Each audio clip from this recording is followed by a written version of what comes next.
আসসালামু আলাইকুম ওয়া রাহমাতুল্লাহি ওয়া বারাকাতুহু। আল্লাহ তাআলার পাক বরগায় কবুল হওয়ার জন্য কয়েকটি সিফাত জিন্দেগির ভিতরে আনা বহুত জরুরি।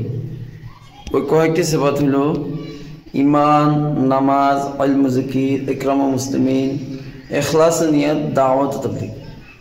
এই ছয়টা সিফাত মুকাম্মল দিন জিন্দেগির ভিতরে আনা ফরজ আইন। এই ছয়টা সিফাত মুকাম্মল দিন জিন্দেগির ভিতরে আনা ফরজ আইন। ওর ভিতরে বুনিয়াদি সিফাত হলো ঈমান। ওর ভিতরে বুনিয়াদি সিফাত হলো ঈমান। ঈমানের বল লা ইলাহা ইল্লাল্লাহ মুহাম্মাদুর রাসূলুল্লাহ। লা ইলাহা ইল্লাল্লাহ মুহাম্মাদুর রাসূলুল্লাহ কলমার অর্থ হইল এক আল্লাহ ছাড়া কোনো মাবুদ নাই, হযরত মুহাম্মদ সাল্লাল্লাহু আলাইহি ওয়াসাল্লাম আল্লাহর রাসূল। ভাই ঈমানের উদ্দেশ্য হইল যে এক আল্লাহ থেকে হওয়ার একিন আমার দিলের ভিতর বসানো এবং গায়রুল্লাহ থেকে হওয়ার একিন আমার দিলে থেকে বাহির করে দেওয়া। যা কিছু হয় আল্লাহর দ্বারাই হয়, কারোর দ্বারাই কিছু হয় না। যা কিছু হয় আল্লাহর দ্বারা হয়। বা ঈমানের ফজিলত বহুতগুলো ফজিলত আছে। মান ক্বালা লা ইলাহা ইল্লাল্লাহ ফাদাখালাল জান্নাতা। ঈমানের ফজিলত হলো যে ব্যক্তি লা ইলাহা ইল্লাল্লাহ কলেমাকে পড়ছে ও নিশ্চয় একদিন জান্নাতে দাখিল হব। ও জান্নাতে একদিন দাখিল হব।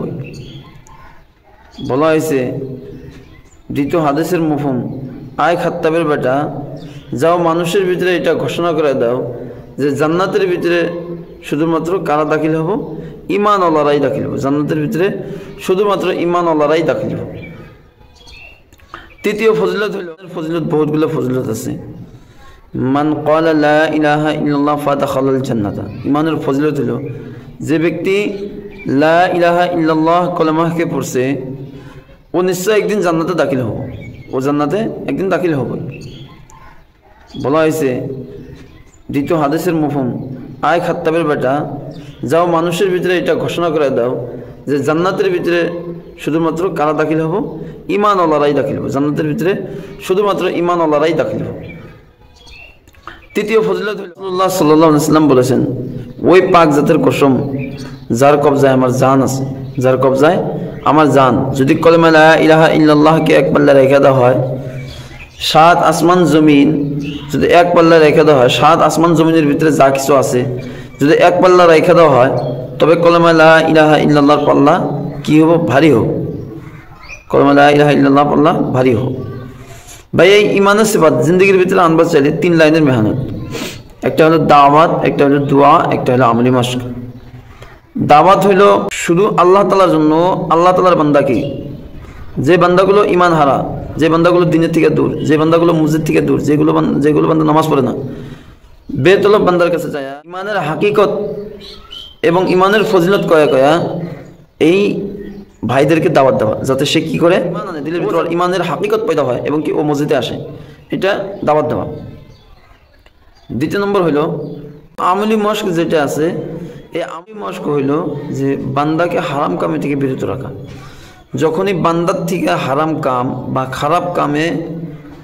খারাপ কাম দেখবেন, তখনই ওই বান্দাকে ওই কামে থেকে বিরত রাখা। এইটা হইল আমলি মশক।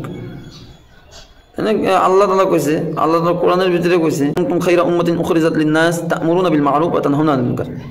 আল্লাহ তাআলা কোরআনের ভিতরে কইছে এই উম্মতের বিষয়ে যে তোমরা বেহতরিন উম্মত, তোমরা সৎ কাজের আদেশ করো এবং অসৎ কাজের নির্দেশ করো। এই উম্মতের কথা কোরআন কারীমের ভিতরে আল্লাহ তাআলা তারিফ করছে। তো ভাই যখনই আমরা বান্দার ভিতরে যখনই খারাপ কাম হওয়ার আমরা দেখবো, খারাপ কাম হইতে দেখবো, তো ওই খারাপ কাম থেকে আমরা ওই বান্দাকে বিরত রাখবো। আল্লাহ তাআলার রাস্তা দেখাম, আল্লাহ রাসূল সাল্লাল্লাহু আলাইহি ওয়াসাল্লামের রাস্তা দেখাম, যাতে সেই ব্যক্তি মসজিদে আসে, 5 ওয়াক্ত নামাজ পড়ে এবং কি আল্লাহ তাআলার হুকুম এবং রাসূলুল্লাহ সাল্লাল্লাহু আলাইহি ওয়াসাল্লামের সুন্নাত মোতাবেক চলে। আজিজ দোস্ত, দোয়া হলো আল্লাহ তাআলার কাছে রাতের শেষ অংশ উঠে আল্লাহ তাআলার কাছে দোয়া করা, হে আল্লাহ আমার ঈমান সাহাবা কেরাম ওয়ালা ঈমান আতা ফরমা। সাহাবা কেরাম রাদিয়াল্লাহু তাআলা আনহুম আজমাইনের যেরকম ঈমান ছিল ওরকম ঈমান আল্লাহ তুমি আমাকেও দাও আল্লাহ। দেখুন ভাই, এখন দাওয়াতের ভিতরে 4 ধরনের দাওয়াত দেওয়া, দাওয়াতের ভিতরে 4 ধরনের দাওয়াত দেওয়া।